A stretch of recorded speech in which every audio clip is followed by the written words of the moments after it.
The first thing is that there are differences and contradictions on the context of Mother Sita's absorption in the earth. In the story of Padmapuran, Sita did not merge in the earth, but she enjoyed the pleasure of the throne by staying with Shri Ram, and she also took water samadhi with Ram. According to the Uttar Kand of Valmiki Ramayana, Love and Kush narrate the story of Ram in the court of Lord Shri Ram. After listening to the account of Sita's sacrifice and penance, Lord Rama sent a message to Maharishi Valmiki through his special messenger: if Sita's character is pure and she takes your permission to come here and prove her purity in public and to remove my stigma. If he takes oath, I will welcome him. Hearing this message, Valmiki appeared in the court with Mother Sita. Seeing the destitute condition of Kashyavastradharini Sita, the hearts of all the people present there were filled with sorrow, and they started shedding tears due to grief. Valmiki said, Shri Ram, I assure you that Sita is pure and sati. Kush and Love are your only sons. I never lie. If my statement is false, then all my penance will be in vain. After this witness of mine, Sita herself will assure you of her innocence on oath. After that, Shri Ram targeted all the sages, gods and the present crowd and said, O sages and scholars, I have full faith in Maharishi Valmiki Ji's statement, but I will be happy if Sita herself gives full confidence of her chastity in front of everyone. As soon as Ram's statement ended, Sita folded her hands and bowed her eyes and said, if I have never thought of any man other than Sri Raghunathji in my life, then as a proof of my purity, Bhagavati Prithvi Devi should give me a place in her lap. The earth split as soon as Sita took such an oath. A throne came out of it. Along with that, the presiding deity of the earth also appeared in divine form. He welcomed Sita by extending both arms and lovingly made her sit on the throne.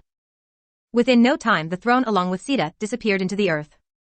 All the spectators were stunned to see this unprecedented scene. Ram was deeply saddened by this whole incident. Tears started flowing from his eyes. He grieved and said, I know, Mother Vasundhara. You are the true mother of Sita. King Janak found Sita from you while ploughing, but you must return my Sita to me or take me in your lap too. Seeing Shri Ram lamenting in this way, the Brahmadi gods consoled him in various ways and explained. After this, after ruling for many years, Ramji along with his brothers and some Ayodhya residents went down to Sarayu, and one by one they all reached Vaikuntha. Before this, he gave the kingdom to Love in Lovepuri city while Kush was handed over the throne of Ayodhya. This incident is like this. One day Kal came to the palace in the guise of an ascetic. He sent a message that I am the messenger of Maharishi Adibal and want to meet Shri Ramchandraji for some very important work. After getting the message, Rajkandraji immediately called him and urged him to narrate the message of Maharishi Adibal. Hearing this, Muniveshwari Kal said, this thing is very confidential. No third person should stay here except both of us. I can give you his message on the condition that if someone comes during the conversation, you will kill him. Shri Ram obeyed Kal and said to Lakshman, you leave the doorkeeper at this time and go and stand on the porch yourself. Keep in mind, no one should come here till the sage leaves. Whoever comes will be killed by me. When Lakshman left from there, he asked Kal to tell him the message of Maharishi. After listening to him, Kal said, I am your son Kal, born by your illusion. Brahmaji has been told that the promise you made to protect the worlds has been fulfilled. Now is the time for you to return to heaven. By the way, if you still want to stay here, it is your wish. Hearing this, Shri Ram said, when my work is done, then what will I do by staying here? I will soon return to my world. When Ramchandraji was conversing with Kal, at the same time Maharishi Durvasa came to meet Ramchandra at the door. He said to Lakshman, I have to meet Raghav immediately. Delay will spoil my work. So you inform him about my arrival immediately. Lakshman said, he is very busy at the moment. You order me, I will complete whatever the task is. If you want to meet him, you will have to wait for 2 hours. On hearing this, Muni Durvasa's face turned red with anger and said, you go and inform Raghav about my arrival.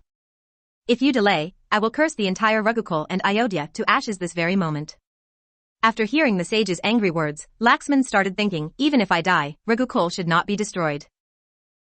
Thinking of this, he went to Raghunathji and told the news of Durvasa's arrival.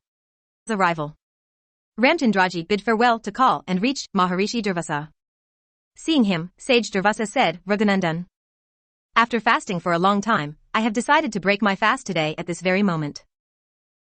Therefore, whatever food is prepared at your place, immediately order it and feed me with devotion. Ramchandraji left him satisfied in every way. Then they became sad remembering the promise given to Kal.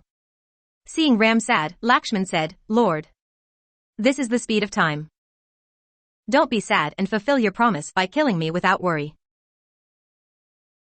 After listening to Laxman, he called Guru Vasishtha and the ministers and told them the whole story. Hearing this, Vasishtha said, Raghav, you all have to leave this world soon and go to your respective worlds. It has started with the departure of Sita. Therefore, you must fulfill your vow by abandoning Lakshmana. Dharma vanishes.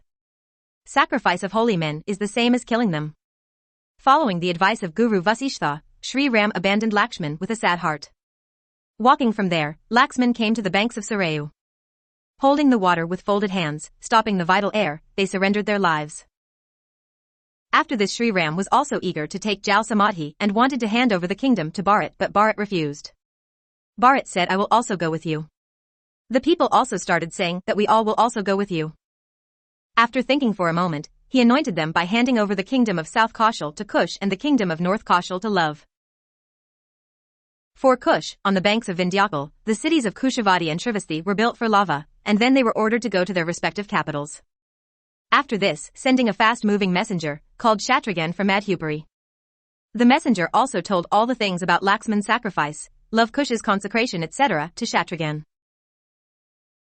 Shatrughan was speechless after listening to this horrific incident. Thereafter, he distributed his kingdom to his two sons, Subahu and Shatrugati. He immediately left for Ayodhya by handing over the kingdom of Madura to Sabahu and Vidisha to Shatrugati. After reaching Ayodhya, he said to his elder brother, I have also come ready to go with you.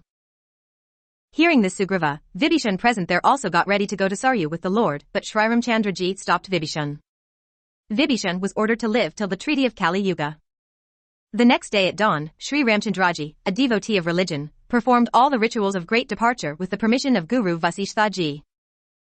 After that, holding the Pitambar and carrying the Kusha in his hand, Rama proceeded towards the Saraya river with the chanting of Vedic mantras. Walking barefoot, they reached the banks of Saryu.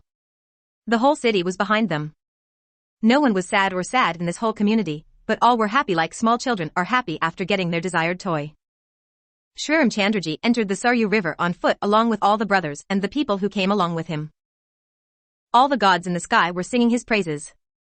Whoever took a dip in Sarayu following the Lord left the body there and became entitled to the supreme abode.